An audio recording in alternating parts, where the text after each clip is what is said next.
Welcome back to the channel, boys and girls. I hope everyone's achieving their dreams. I'm about to explain to you guys right now why I quit basketball to pursue jazz band, to pursue trombone, and most importantly, to pursue my dreams. Let's get into it right now. Enjoy the video.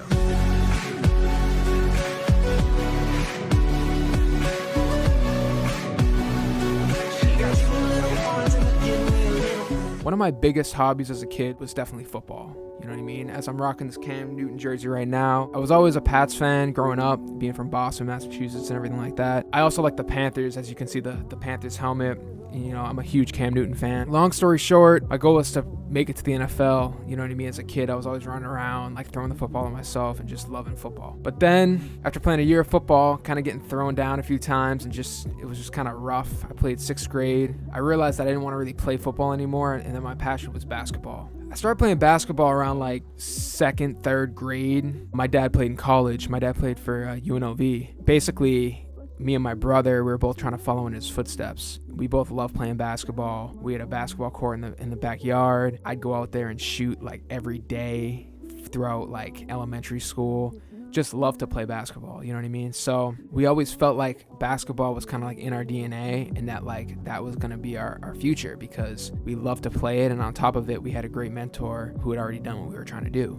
So it was definitely a great situation. Come 4th grade, they had the travel team. We could like try out and things like that. So I did. I tried out. There was one team. There were probably like 30, 40 kids who tried out. I had no idea what to expect because, you know, we had 3 towns in my school. So we were basically competing against like 3 towns. I went to try out, thought I shot pretty well. I was always a good shooter, and it went pretty well. And then I ended up making the team. So they picked 12 kids on the team out of 40. After 4th grade, there was one team. 5th grade, there was an A and B team. And then 6th and 7th grade and 8th grade, there was an A and B team. 5th grade, 6th grade, 7th grade, I tried out and made the A team every year. And there were always like, 40, 50 kids at the tryout. There was an A team with 10 kids and a B team with about 10 kids or 12 kids as well. Every year, I made the best team that was possible. I felt like I was one of the better players, or, I could shoot really well. I could score a lot. I was doing my thing. 8th grade tryout rolls around. I was pretty confident. And I got dropped down to the B team. I didn't know what to think about it, but I was very disappointed because, obviously I wanted to play on the top team all the way through. You know what I mean? So when I got dropped down, it was kind of like reality check. And I realized that like maybe I wasn't as good as I thought I was. In sports, growing up, there's a lot of like politics involved and who knows who kind of thing. And when I moved down, my personal objective was to basically show everybody that I deserved to be on that top team. So basically, we played the whole season. I did really, really well. Everybody makes the playoffs, but everyone thought we were going to go one and done. I came into that game and played my absolute best game. 22 points. The game went into triple overtime. It was an unbelievable effort. And what happens? I make a 3 to put us in one of the overtimes.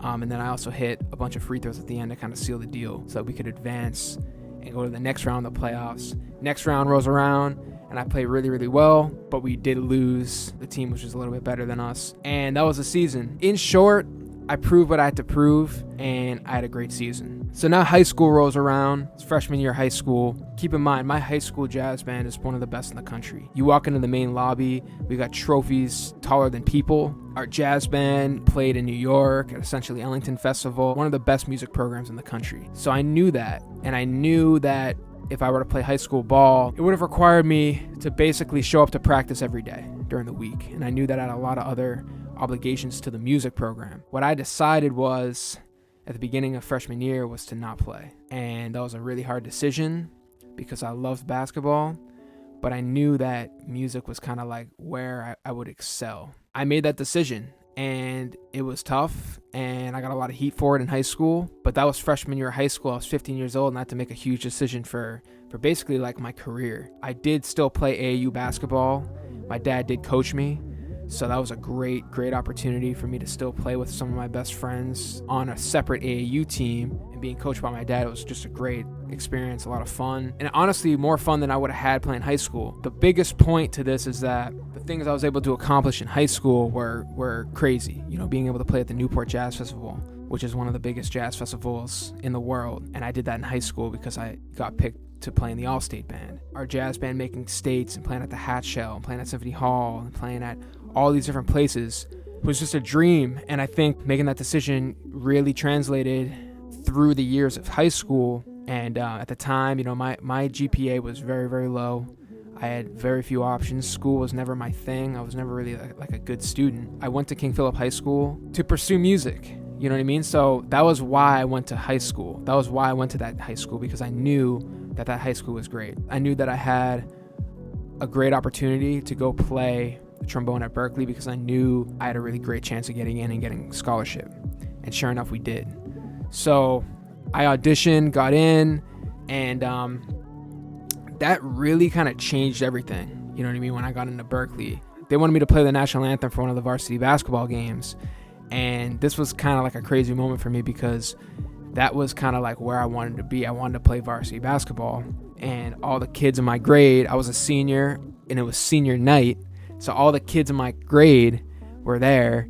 But most importantly, all the kids on the team that I knew, and some of my really good friends who did play basketball, were on the team playing that night. So this was kind of like my way of coming back and showing what I'd been doing the last 4 years of just playing trombone instead of playing basketball. I was more nervous playing that national anthem than I'd ever been playing anything before. Keep in mind, I played in front of like hundreds of people throughout, and actually I played in front of thousands of people throughout all the different jazz events and jazz shows and concerts and things like that. Solo, I've done like solo stuff all the time, but just the fact that I was playing in front of so many people that I knew made it like really, really, really, made me really, really nervous. So I was super nervous. It was definitely a memorable performance. They also announced too that I was going to Berklee that night, which was crazy.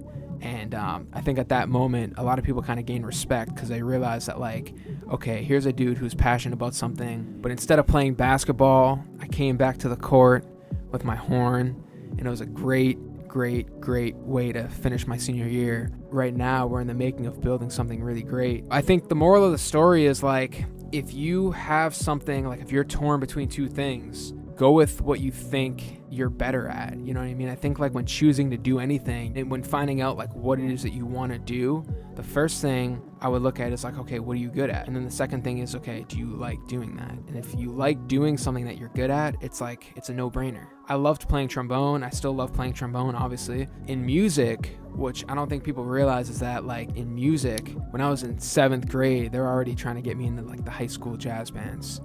You know, we never made it happen. And right now, that's probably one of my biggest regrets, is like going back and like trying to play in one of the top jazz bands when I was in 7th or 8th grade. I think that would have done a lot of things for my career.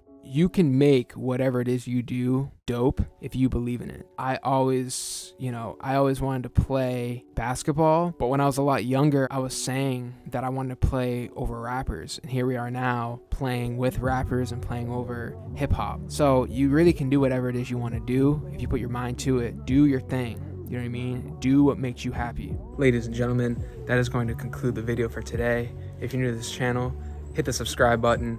Turn on the post notifications. We put up videos 2 days a week. And also follow my Instagram. I'll see you guys in the next video. Peace.